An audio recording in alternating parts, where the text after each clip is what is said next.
حضرت عمر بن عبدالعزیز کا 2.5 سالہ دور آیا، وہ بھی مروان کی اولاد میں سے. ہم کسی اولاد کے نہیں دشمن، نہ خاندان کے دشمن ہیں.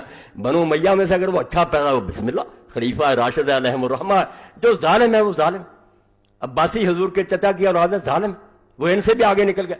تو اس سلسلہ میں ایک حوالہ تو میں آج اس ملک کی بہت بڑی شخصیت تھی جن کو علم نہیں، وہ جو جی چاہے کہتے ہیں نا. حضرت پیر میرے علی شاہ رحمۃ اللہ علیہ عالم بھی تھے اور پیر بھی تھے، اور لوگوں کو پتہ ہے کہ جب غلام احمد قادیانی کے ساتھ مقابلہ درپیش آیا اور یہ طے ہوا کہ شاہی مسجد لاہور میں مقابلہ ہوگا، اس وقت اہل حدیث نے، شیعہ نے، بریلویوں نے، دیوبند سب نے پیر صاحب کو مختار نامہ لے کر دیا کہ ہماری طرف سے مسلمانوں کی یہ نمائندہ، یہ ہار گئے تو ہم سب ہار گئے، جیت گئے تو سب جیت گئے. اور کتاب میں پڑھیں تو پتہ لگتا ہے کہ یہ پیروں کی طرح کے نہیں تھے، عالم تھے، ہر علم کے عالم تھے.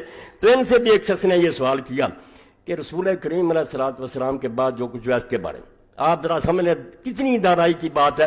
جب مر جاتا ہے آدمی اسی طرح کا نہیں رہتا، سر سے پاؤں تک وہی نظر آ رہا ہوتا. ایک چیز اندر سے نکل جاتی ہے جس کو روح کہتے ہیں.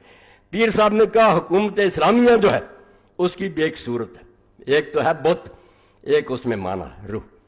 پہلے 4 خلیفے نے اس وقت صورت بھی ہے کہ ملک بھی ہے، خزانے بھی ہیں، لشکر بھی ہیں، فتوحات بھی ہو رہی ہیں، اور معنی بھی ہے کہ وہ خلیفے جو اسلامی حکومت کی جانا اپنے کو بادشاہ نہیں سمجھتے، اللہ کا نائب سمجھتے ہیں، امت کے غلام سمجھتے ہیں، خادم سمجھتے ہیں، خزانے میں سے ایک پائی اجازت کے بغیر نہیں لے سکتے. بعد میں کیا ہوا؟ فرماتے ہیں پس جامع باشن صورت خلافت یعنی ریاست عامہ و معنی اورا یعنی قرب نفوس انبیاء مثل خلفاء اربع مرزلان. جو خلیفہ راشد ہوتا ہے جس میں شکل بھی ہوتی ہے، ملک تو اسی طرح ہوتا ہے جس طرح دنیا کے دوسرے بادشاہوں کا، خزانے ہوتے ہیں، فوجیں ہوتی ہیں. فرق کیا ہوتا ہے؟ روح کا. اس کے اندر روح کیا ہوتی ہے؟ وہ انبیاء کے قریب ہوتا ہے. جو نبی کام کرتے ہیں وہ کرتا، وہ اپنی طرف سے کچھ نہیں کرتا. جیسے پہلے 4 خلیفے فرق این قدر ہست کے در عہد خلفاء ثلاثہ نفاذ تسرب اجتماع مسلمین علی سبیل الکمال صورت یافتہ. فرق اتنا ہوا کہ پہلے 3 خلیفے جو تھے ان کے زمانوں میں خلیفہ کا کنٹرول اور مسلمانوں کا اتفاق پوری طرح رہا. ودر عہد مرتضی معنی کامل یعنی قرب نفوس انبیاء بود. جب حضرت علی مرتضیٰ کا دور آیا، کتے بھونکتے ہیں، علی کے زمانہ میں کچھ نہیں ہوا. وہ مولانا ابوالکلام آزاد رحمۃ اللہ جس کو یہ لوگ امام الہند کہتے وہ ہوتا. مجھے دکھ ہے کہ علی کی حقیقت لوگوں نے نہیں پہچانی. اللہ نے اگر موقع دیا تو میں ان کی سیرت پر پوری کتاب لکھوں گا کہ ظالموں اس کو نہیں سمجھے جو رسول اللہ کے ساتھ ایسے تھا جیسے موسیٰ علیہ السلام کے ساتھ ہارون، اس کو بدنام کر رہے ہیں، مگر وقت نہیں ملا، دوسرے کاموں میں لگ گئے. تو حضرت علی کے زمانے فرماتے ہیں جو معنی تھا نا روح کہ انبیاء کے طریقے کے قریب، وہ تو ٹھیک تھا، وہ صورت ناقص، مگر کنٹرول کمزور ہو گیا. یعنی ریاست عامہ و اجتماع مسلمین مصر زمانہ خلفاء ثلاثہ نابود.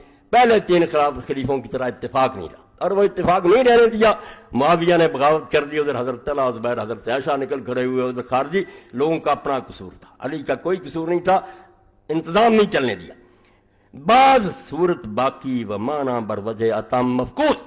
رحمت فرمایا اللہ تعالیٰ گولوی رحمۃ اللہ علیہ پر. فرماتے ہیں اس کے بعد شکل رہ گئی. شکل وہی تھی، ملک فتح ہو رہے ہیں، لشکر جا رہے ہیں، اذانیں ہو رہی ہیں، خزانے. معنی بر وجہ اتم مفقود، مگر وہ کام جو تھا اندر روح والا کہ نبی کے طریقے کی پیروی گم. چنانچہ در زمانہ امیر معاویہ و در حدیث ہدنا را دخن ہم ایمان داغ. حدیث کا ورد یا بخاری شریف میں ہے. حضور سے لوگوں نے پوچھا مسلمانوں میں قتل و غارت بعد میں کیا ہوگا؟ فرمایا ہدنا ترا دخن، صلح ہو جائے گی، حسن چھوڑ دے گا، مگر ہوگی دخن. وہی منافق ترکینے رہیں گے، صلح باطن میں نہیں ہوگی. ہوا بھی کوئی، حسن کو زہر دے دیا اور دین کی مٹی پلید کی. بعض تدریجن خلافت جابرہ یا دعوت بر ابواب جہنم کما دعا فی الحدیث. ہر شے کے ساتھ حوالہ. فرماتے ہیں پھر تو خلافت بالکل بدلتی جو آیا آگے اینٹیں رکھتا گیا. جابر حکومت بالکل جس کو حضور نے کہا تھا جہنم کے دروازوں پر دعوت دینے والے حکمران ہوں گے، دوزخ کی طرف بلا رہیں گے، ایسا ہی رہا. کما جا پھر پیدا گشت بعض انقلاب زمانہ حسب مشیت عزی رنگ تشبہ بخلاف راشدہ بدہور عمل. پھر کئی سال گزر گئے، معاویہ کو خلیفہ کسی نے نہیں مانا، یزید کو نہیں مانا، عبد الملک حکمران ہونے کی بس بچا خلیفے کہتے رہو. خلیفہ راشد نہیں ہے، کوئی نہیں کہتا. کسی چھوٹی سے چھوٹی کتاب سے لے کر بڑی تک دیکھ لیں، جہاں جہاں عقائد بیان کیے اہل حدیث نے، اہل سنت نہیں. خلیفے 4 ہیں، بعد میں ملوکیت. خود امام ابن کثیر لکھتے ہیں اپنی البدایہ 8ویں جلد کہ سنت یہی ہے کہ امیر معاویہ کو خلیفہ نہ کہا جائے، بادشاہ کہا کرو، ملک ہے وہ.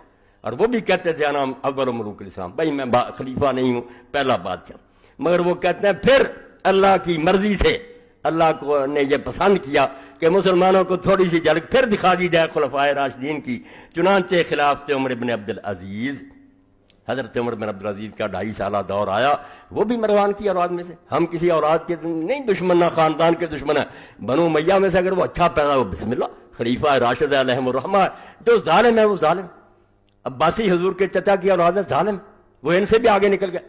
تو یہ بات جو پیر صاحب نے کہی، یہ نچوڑ ہے ساری تقریر کا کہ یہاں صورت رہ گئی، ملک بہت فتح ہوئے، علاقے ہوئے، بہت ترقیاں کی لوگوں نے، مگر معنی باقی نہیں تھا، وہ جان نہیں تھی اسلامی حکومت کی، دنیا کے دوسرے بادشاہوں جیسی حکومت۔